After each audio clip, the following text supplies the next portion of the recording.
Hi everyone, it's Rachel here from the Shades of Orange. I just wanted to give you a little bit of a reading update because it's been a while since I filmed. Basically since I filmed last, I've only really read one book, and that was the book I mentioned previously, which was Outlander by Diana Gabaldon.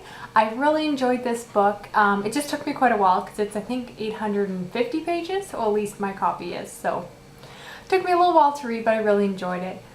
I'm considering doing a review on this one because I really did enjoy it, and I try to do reviews on the books that I give kind of 4 or 5 stars to.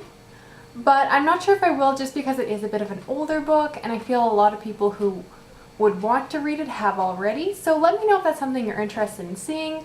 If it's not, no big deal. I'm just kind of undecided whether or not I'll take the effort to, put together some coherent thoughts. So now I'll just show you what I'm planning on reading this weekend and of course into the following week. First, I picked up a fantasy book that I'm really excited to read. I wanted to read this one for quite some time, and I've actually showed it in a previous video, but I just never got around to reading it. And that is The Last Unicorn by Peter Beagle. I've seen the movie that was based on this book, and it's absolutely beautiful. If you've seen it, you know why I love it so much. It's just this beautiful story. And I've always wanted to read the book that it was based on. This is about a unicorn who believes that she is the last of her kind and goes on this heroic journey. She meets people along their way. It's just such a classic piece of fantasy, and I've always wanted to read it. And compared to other fantasy that can be quite long and epic in size, this is quite short, coming in under 300 pages, so I have no excuse not to read it, and I'm really looking forward to picking it up. It's kind of what I'm in the mood for these days. I haven't been wanting to read as much contemporary, and I've been really interested in things like historical fiction and fantasy and science fiction, so hopefully picking up a lot more of that in the next couple months. As well, my book club is reading Gone Girl by Gillian Flynn. So of course I had to read it too. This is a reread for me, and actually one of my first rereads of the year. But I read this book when it first came out, which I think was the fall of 2012, so it's been long enough that I don't remember quite all the details, and I'd really like to be refreshed on the story before we discuss it, just so that I can really contribute to the discussion with my book club. I hope they like it because, as most of you probably know at this point, this is one of my favorite books. 5 stars for me. I can't wait to reread it. So despite knowing, of course, what's going to happen, I'm just still really looking forward to delving into her writing and just seeing her weave this beautiful story again. So absolutely love this one. Cannot wait to get started.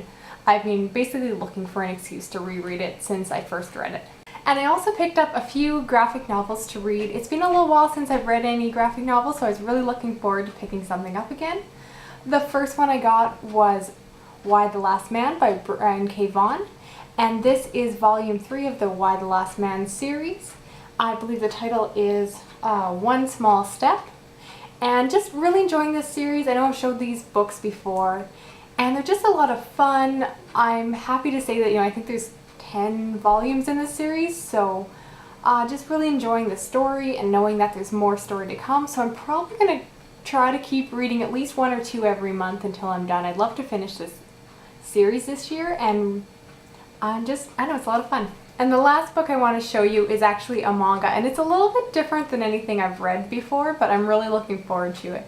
And that is No Matter How I Look at It, It's Your Guys' Fault That I'm Not Popular by Nico Tangogawa. I'm awful at pronouncing Japanese names. And this is a story about a socially awkward high school girl who just has huge social anxiety, and it just follows her attempts to fit in and become popular in school. It's better known by its Japanese name, which I believe is Watamote.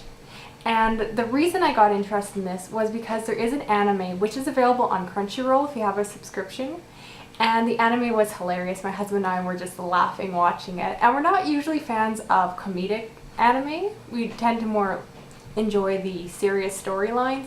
But this was just super funny, and we're just waiting for more episodes to come out. And I thought it would just be a good chance to read the manga and just see, how it compares to the anime. And, maybe get ahead on the story and read a little bit more about her, because this is just a lot of fun. So that's everything I plan on reading in the following week.